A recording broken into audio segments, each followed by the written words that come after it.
Bonjour et j'espère que vous allez bien. Alors dans cette vidéo, on va voir à quel moment vous allez avoir besoin d'utiliser l'outil Smooth Corrective. Donc si vous regardez cet objet et cet objet, en fait, cet objet n'est qu'une copie de cet objet que vous voyez ici. Donc ça, c'est une copie de cet objet. Mais le but de cette vidéo est que on va pas se concentrer sur les paramètres, mais on va plus se concentrer sur l'importance, à quel moment cet outil peut intervenir.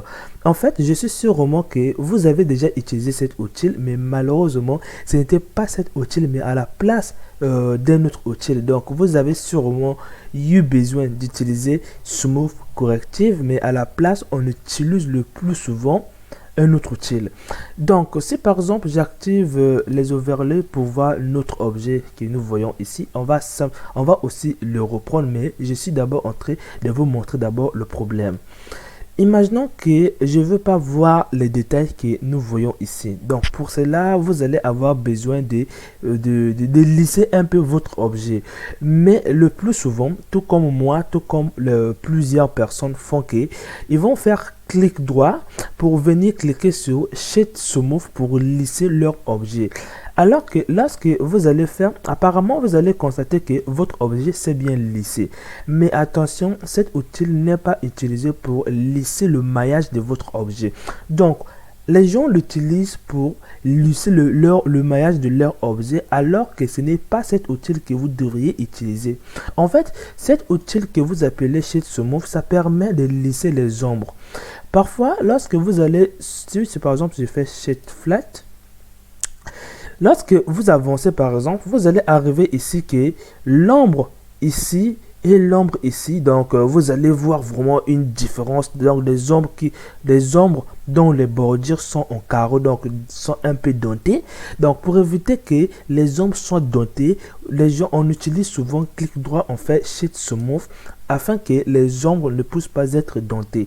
Mais quand il s'agit simplement de lisser votre objet sans pourtant de rendre un peu plus flou les ombres de vos objets, vous allez utiliser l'outil ce Smooth Corrective.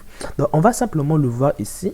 Donc si par exemple je clique sur cet objet, je viens ici. Si je mets par exemple une valeur de 1, vous remarquez bien que là on a les détails.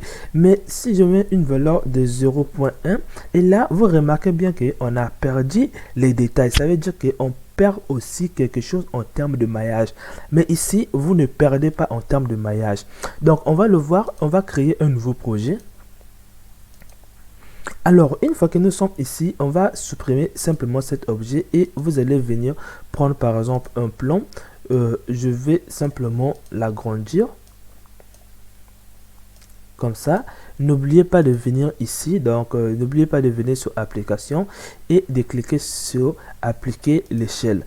Une fois que c'est fait, ce que nous allons faire, c'est de recliquer sur notre objet ici. Donc on va d'abord sachez que chaque déformation nécessite toujours plus de subdivision. Donc on va venir ici et venir prendre le modifier subdivision. Donc on va le laisser une fois. Donc on va laisser une fois, nous allons mettre ici à 4. On va mettre ça, bon, on peut diminuer à 3. Vous allez cliquer, vous allez faire duplication afin qu'il puisse encore refaire la même subdivision, afin que, en fait, tout simplement afin de voir plusieurs divisions sur notre objet. Maintenant, on veut faire les déformations. Donc, de ce fait, nous allons venir sur le modifier Displace et vous allez venir cliquer sur New et vous allez venir ici. Et là, vous allez venir maintenant quelle texture de déformation. Donc, nous, on prend simplement Cloud. Une fois que on a fait ici, nous allons, vous remarquez bien que vous avez des déformations qui sont vraiment très très minimes. Donc, ici, vous allez pouvoir augmenter un peu comme ça. Donc, on ajoute un peu les déformations et que si vous voulez avoir les détails, vous pouvez mettre ici. Et là, vous allez revenir ici. Vous pouvez augmenter ici à 4. Je ne sais pas si ça vaut le coup. Donc, une fois que vous avez fait, vous remarquez bien qu'on obtient une surface qui est vraiment déformée. Mais imaginons que nous voulons lisser notre objet. Le plus souvent, les gens font clic droit et de venir cliquer sur Sheet Smooth. Alors que ce n'est pas l'outil qui est fait pour lisser vos objets. En fait, lorsque vous avez subdivisé comme ça, en fait, lorsque vous avez fait Sheet Smooth ici, en fait, ça n'a lissé, en fait, ça n'a fait que lisser les ombres de votre objet. Cela veut dire quoi? Que la résolution, la qualité de votre objet derrière est toujours la même. Donc du coup, vous n'allez pas gagner en termes de vitesse. Donc j'espère que vous avez compris. Donc là, vous remarquez bien qu'on a toujours la même qualité malgré on ne voit plus trop de détails, mais on a toujours la même qualité en termes de performance. Donc ce que nous allons faire, c'est d'effacer ce que nous venons de faire. Donc on va faire flat ici.